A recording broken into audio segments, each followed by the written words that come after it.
Hello, so bite ho tu ne jong banjoma ka testimony hinsu theidinga ka umjin nama angova pathin ka hin thangwain himasam chun ba choila ka sim sa do nai lo studio a ka khum nai lo khat alhin hi zong le bangkha in saim ka te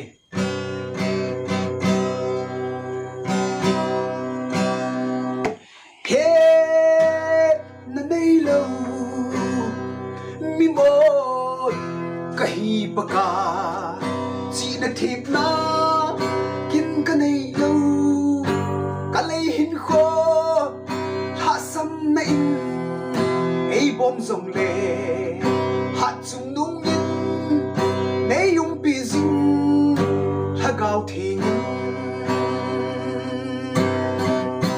ka kal song e na thu pha po na za ke ma say thêm thế na chỉ ta nei pe tin ka ta về ka ha sam na nang in nei hu nei din pi in amen lopina kami ko kivet sale doctor pa chun operation ball ti lo chu spec na ki pe jong le hitei pon te ai ti pin kami hi operation balding in ai sei pi vin cataract tam pi ki formen ni chu la do lo hitei pon te hatin hiti chun ke chun ka ki gela chu mit pe ai pi le ho ka mu dom de ham ka ti hin ai bang doctor pa chu mit pe ai pi nom pun operation balding chun in sei pi in kong ki le in hichi ka sei lo na pen hi ka su pi te ho WhatsApp ho ai la phone hi ka vezing thei ta puin e chuna tam zoi ka cha te hin hi ta hi e avet wa ka cha te to hin phone choi kop ka hitain hi chi kamit ki su lo ka sei lo na pen hi phat sia phone ka vet a hi lo je hin WhatsApp ba track honan thu mu le track na thum ho a phat cha ka pi zo lo ting le akilit sa jong in se aumin nom ka sapuin aji chu alin sa ki hitan krista ki nei alin pin pa ki nei hin ai chu ki kilit sa thei loi ai chu kilit sa ki ti zo lin lo hoi buwin ke ya kilit sa ni se wi lo ding alin zo kai buwe ye chu ni chi trek ho health them hin pi nom lo le i na kilit sa dinga nei se chu na gel khil di wo hin ye chun phone call zo ina tam zo ni hin bolun lang chu le anuya hin hi chi ka seila hin kanau pa number hin ping kating trek dei zo se chu le la tha dei zo se kanau pa ko mane kila theu hi chi anu ya hin number ka hin pe ti chu thuma sa ka hin sei hen lang ka hin khotu sim kong ki khel dan ho jong ka hin sei tan kong pian tha dan a hi lo le kong tau na wa choile sadinga kong tau na chule hal na ka hin thum na ban nei chan hin ngai ta win tuni phat hin ka hin khotu sim ka testimony tia hin min voa khat ni thum tia hin sim nau tu ni ha chei na jong hitan tin hita banga chu kong pian tha zowa ha izat ham khat zowa hi in sung mai cham ka hin pat wo hin hi chin sung mai cham nilha si ain sung mai cham wa chola ka hin saule khat ni gel ding chun ipitilam dola pathinin phat thein bu diham tia chu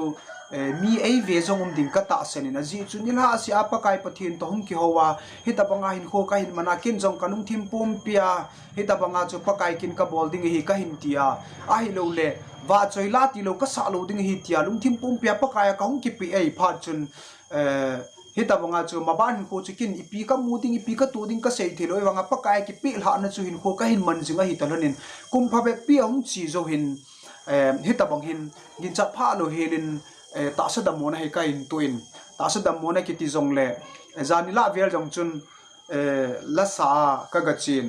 a hi le mi ho chun na hoi mong tai ti vin kon khat chun ipi na ni a ipi na hung ti a he bangai na hung ki jan na ipi ti ham ti ho che ei dong ji vin ta sa dam mona kana tu lai chun mi tam pi hin a hing ding in a koi puin a he wang chun hi ta banga chu tum pon ti di hin ten mi tam pi yong hin ei tum tan chule pon silo jong ka koma ko yuvin hi ta chu hing dinga in gel lo lai ta wa hin hi ji chun tu ka hong dam do le na hoi mong tai ti bin le sin khu hi ke hin khwa pa nai ka ve nai le hoi mo ta sa ki hial liwa ta sa ki liwa dam mo na kan nei ji chun tu hin na hoi mong tai ti chu kin ka za ho hi mi school hon jong a za lo mai thei khop khun ka geli nei aji chu gan thei na ki ti jong le tu nya kan ne khop ding an ne nei pe vin tia hi chan ge hung ta wa ai banga hi chia hi slai muna jong chu ki pa thong thuwa hin ko kana man na pa chu tun pakai pathin ka gan thei jong ikile do satan hi chi ka gan thei kum ho ka gan thei phan ho chu ki dingin sim khama hi tapun pulpit ka din do ting na ka gan thei no hi seiding ka ti jong la gan thei no seiding jong hi thom be sen hi tin ka ta san na hi alit lo ja jong gan thei na chu pathin neu chai na pi jong hin tin ai wangin tunia ka ne khop ding ne nei pio tia ka taw na ho chu ka ge lai le chom ka sabonin he tin pathin na zat jan ile thu tan hi chi pathin nama angova ka hin thangwa hin ta sadam mona sei thelu hel ka hin thu lai chun ka jinu jong hi ti hin ka oi ho he ana pu ji hin azut jin ka jinu jong hin anet na hi kin kila the hin ka ting kin kila in ka ting ka u hi dam le ti ho chu ka jinu jong hin lai na na nei ta in a ho pi jin ana sei jin he ti chun kanu jong hin he ti chun avjin ka cha ka jan zo lu ti jong hin tin kanun jong in le so pi jin he ti chun kanu to ka jinu to ka thu sim ho jong kan su tan he tia ta sa dam mo ta hin kho ka man chu mi tam ta ding chun ipitia pathin mi khat chun hi tia hi dam mo na tu ham ti chu khat len in jong na gel du jong ka ta sanin ahin bible hoi ve na pathin tu ana ma so hoi ve nai le koi man hi chile sit hin nup nan tu pun hi chile sit hi gan thei ding a ki pi hla na mun hi ding hin christian tia ding a ji chu i ho christian ten i ta sano chu thi nu hin tun so na kim lo khat au me ti hi i ta sano hin khat chu da mo hin khat chu tun so na nup na hin hi chu nup na i de lo hi ji chu ni chu kum som se gi be mi chile sit hu ko chom cha sung hi pol te hon jong gan thei na ana cheu hi chu khol jin na hi gan thei na le ha sat na krista zala ana to wa ana chei no le sit a hi nei hi chun ka su pi te ho ke yong chun gan thei dinga kan ki pi hla hi ton in dam mona sang ta ka hin tu in a hi wangin tua kin ka sei do nom chi pi ja dam mona ka tu ham mi tile tua ka chi na dunga min na hoi ta ve na hoi mong mong tai it yi thein ding jong so hi in kin no ko ma ka sei do nom pen hi pi ja dam mona ka tu ham tile ke a ku na no hon wa choi la a hi le van gam ngai na za thein di wa hi he chi su net na dam mona chu kan ne hi nei chule ke a dinga poimo ta hi mi te ve ding chun o chat lo ta hi jong le ken ka sei ji bongin o chat ta zo ka hi nei aji chu hi che dam mona chu ke dinga poimo mama hi chu pathin na he nei ai chu i hon bani cha te thil pha pi ji he no hin pathin chun ke ya dinga poimo cha he ma mai ya chu chi dam mona chu ka chan lo hi theilu i ji na mi ti le hi chi le si jong ngai ta lo liwa ko na chu zion khu pi ka hin sim do ai hi chi ka hin sim do ko na mi tam pin hal na ne ya tunia jong ka in muna hi hunga zion khu pi anga ya hal na nei zala ki pa thung se hi kamu nei ya chu asim ding phat la ya chu la sim ho ki ti hin nup nan tu pun ho bung la ho yang chi vet nai le chun cross b ho la sim ho chi vele chun amit so hin ai wang ama ko na chu la tam ta hung ping do a hi tol hona chu ke yong chu hi che ta sa dam mon a ko na chu la hung ping ai david in pakai chu kel moi china ai ching pa hi tia sei thein dinga chu ania ba pa na hung ki su ki ma pa kel moi an chi nei hi ta manga chu ke yong chu zain khu pi ngai na ka hung mau thein dinga chu le chi jong ngai ta lo liwa dam mon khat ngai ya chu la ka in sim do thein dinga chu dam na ka tu hin to hin asa pha da hi tai ati pha na chu to hi mel hoi na jong pakai patin apa ti hi kin ka kila hin hi jin hi tabunga ai puya hi pathi na hin kin ka hin khoi hoi langa zo ding ka hepun pakai anga ka ki pi la thu hin aman jing na thaya ka hin kho la jong ka hepun ipiti man di ham pakai thu hi ai wanga chu ipiti ai man jong la gon chai sa ka hi tan ta sa damona lal ta ka na tu lai jong chun ka gel jin o ki hi ka hin khoi pin tha na a ki chai dinga hi tai aji chu ping tha man lo thi tam ta loi le pai omin amo ho chu wang si hin ke bang tun thi jong leng pin tha na ka ne ya hagau thinga ko na pina pol na ka chana tua hi krista to ki mu to ding ka hitan tu hin thi jong lang kalunga mo nge ta thilung mon na kan ne ya chu bonga bon chu thidinga kan ki phal theile tu wang hi thi jong lang kho lo ka ti na chu ke a ko na wa choila tu na za nai lo ho tun jong jingle khon shooting ka ga body hin na lai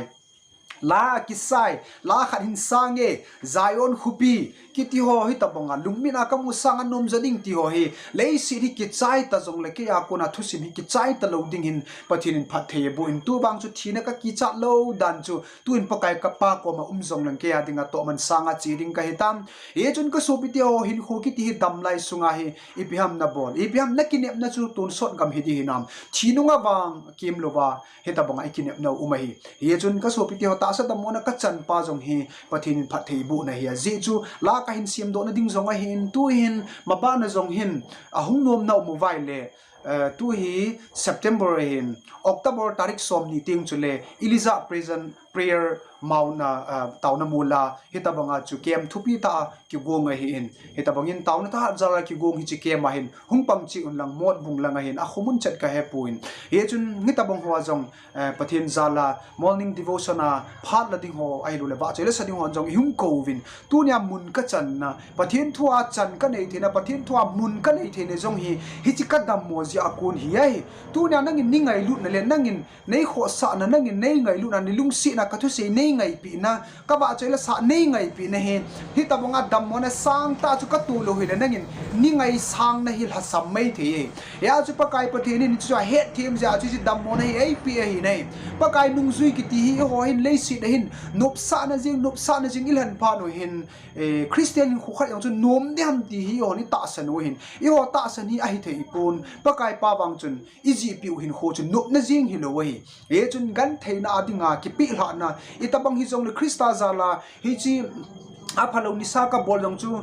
ka nga zala thiding hi jong Krista zala thiding tia thilung changa Krista ki zura hi ji chun he chun